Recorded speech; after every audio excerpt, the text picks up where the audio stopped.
बोला तो ज़ाहिरा भाभी आपसे ले ही लेंगे।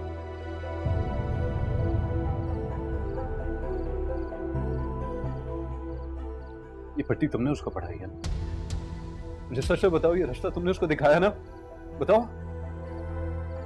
ज़ाहिरा भाभी एक जीती जाती इंसान है जो कि अपने डिसीजंस खुद ले सकती है, और उन्होंने अपना डिसीजन ले लिया है। आपको चाहिए कि आप इस बात को एक्सेप्ट कर लें और मज़ीद तमाशा ना बनाएं।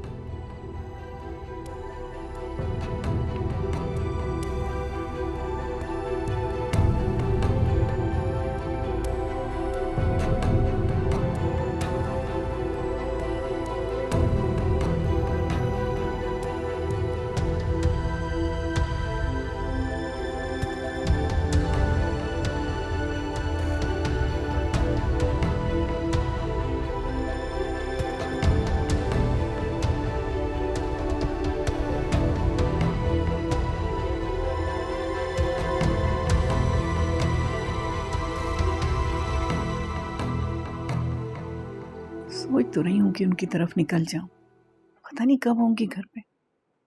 वो अब मैंने आपके कपड़े इस्त्री कर दिए हैं।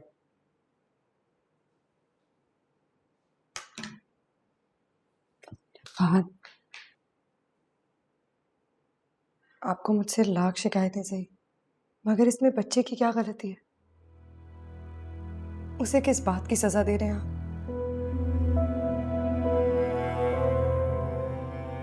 जो कुछ भी हुआ उसे भूल जाए। हम नए सिरे से अपनी जिंदगी की शुरुआत करते हैं।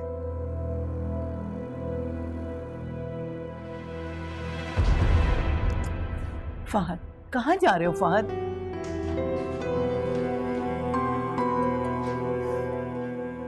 आंटी आप ही समझाए ना इन्हें। इनका इस तरह का रवैया मुझे बहुत तकलीफ देता है, और फिर मेरी तबीयत के लिए इतना स्ट्रेस ठीक भी तो नहीं है ना। तुम टेंशन मत लो, थोड़ा वक्त दो, से सब सही हो जाएगा।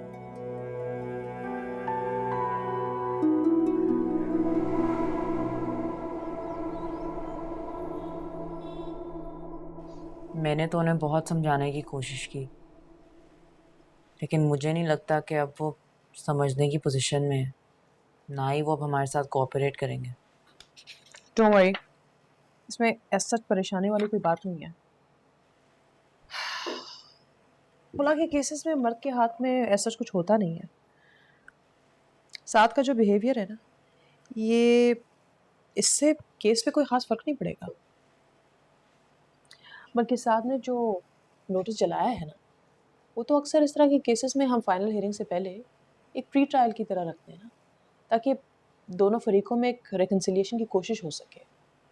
लेकिन जब औरत खुला लेने का फैसला कर लेती है कि उसे मर्द के साथ अभी और ज़िंदगी नहीं गुजारनी, तो कोर्ट उसे फोर्स नहीं कर सकता।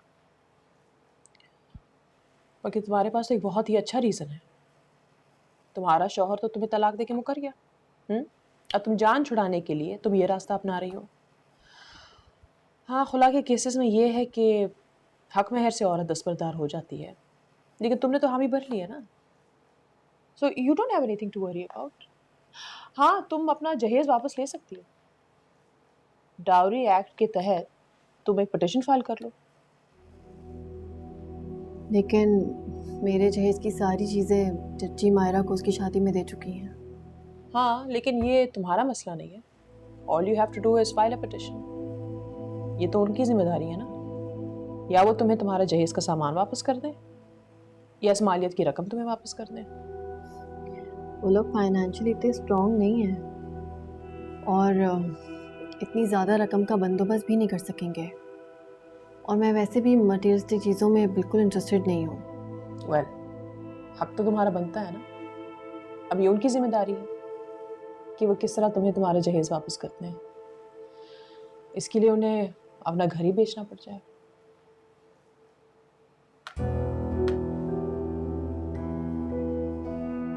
Any problem? नहीं, मैं बस सोच रही थी कि साथ नहीं आया तो कोर्ट प्रोसीडिंग कैसे आगे बढ़ेंगी। ये भी कोई परेशानी वाली बात नहीं है। हम उसे 2-3 और नोटिस भेज देंगे, ठीक है? अगर उसके बावजूद भी वो पेश नहीं होता तो फिर तो कोर्ट तो तुम्हारे हक में फैसला करेगी ना। देखो ज़ारा, खुला लेना तुम्हारा शरई हक है, ये तुमसे कोई नहीं छीन सकता। In fact I really appreciate you. मैं समझ सकती हूँ तुम पर अभी किस कदर प्रेशर होगा, फैमिली का प्रेशर, सोसाइटी का प्रेशर, लेकिन आई रियली अप्रिशिएट कि तुम you're standing up for your rights and that is a very big deal। वरना हमारे माशरे में इस तरह कितनी औरतें हैं जो मर्द की गलतियों पे इस तरह पर्दा डालती रहती हैं, बर्दाश्त करती रहती हैं, कभी इज्जत की खातिर, कभी बच्चों की खातिर, कभी पेरेंट्स के लिए, तो कभी फाइनेंशियल प्रेशर के अंडर। तुम बहुत ही हौसलामंद औरत हो। इंसान के पास जब कोई दूसरा सहारा ना हो और ऐसी मुश्किलात से अकेले ही निपटना हो तो बहादुर बनने के अलावा उसके पास कोई दूसरा ऑप्शन नहीं होता। डोंट वरी, ये मुश्किल वक्त ज्यादा देर नहीं रहेगा, गुजर जाएगा बहुत जल्दी।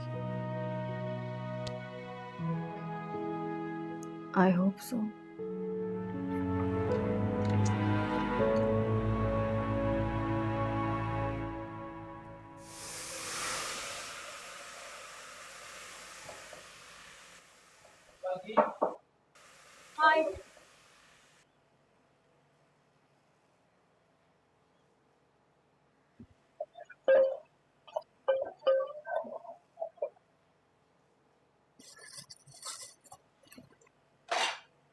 हाँ भाई, खाना बनने में कितनी देर है?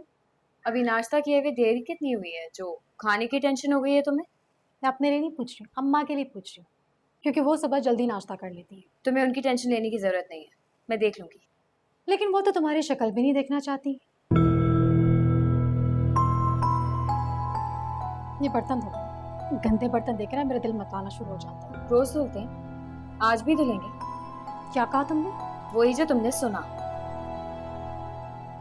मुझे लगता है तुम्हें अपना दिमाग का इलाज करवाने की जरूरत है। अम्मा ठीक ही कहती है, बहुत ढीठ हो तुम। ढीठ हूँ तभी तुम्हें यहाँ बर्दाश्त कर रही हूँ। तुम इसलिए बर्दाश्त कर रही हो क्योंकि तुम बांझ हो और मैं इस घर को वारिस देने वाली हूँ। तुम तो मेरा शुक्र अदा करो कि मैंने तुम्हें इस घर में आने की इजाजत दे दी। ये ज्यादा खुश होने की जरूरत नहीं है, तुम्हारी औकात एक नौकरानी से ज्यादा बढ़ने नहीं दूंगी मैं।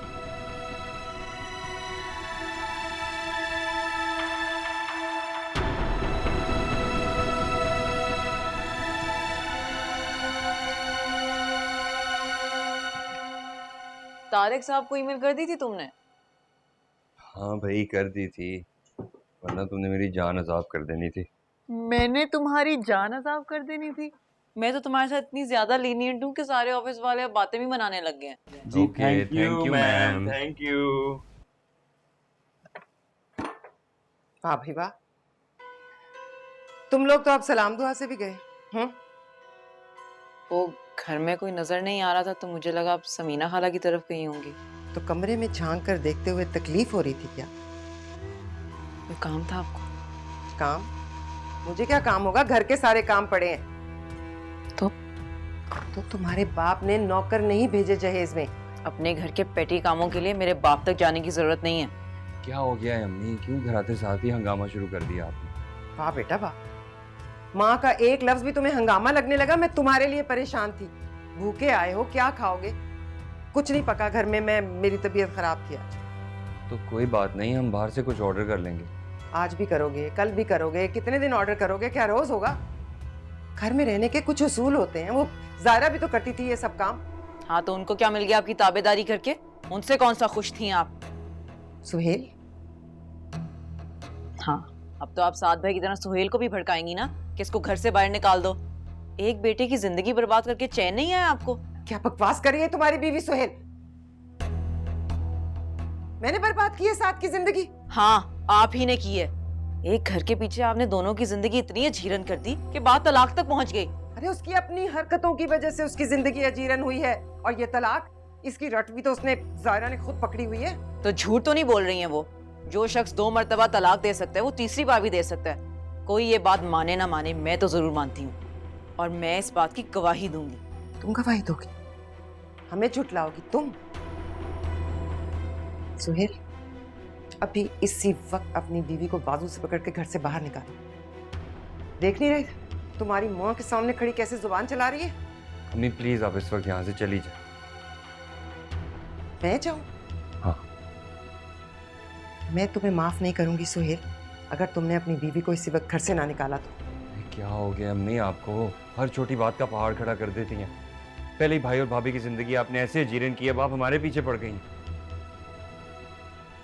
ठीक कहती थी शान से, इस घर की छत के नीचे किसी का रिश्ता कायम नहीं रह सकता, हमें भी यहाँ से चले जाना चाहिए।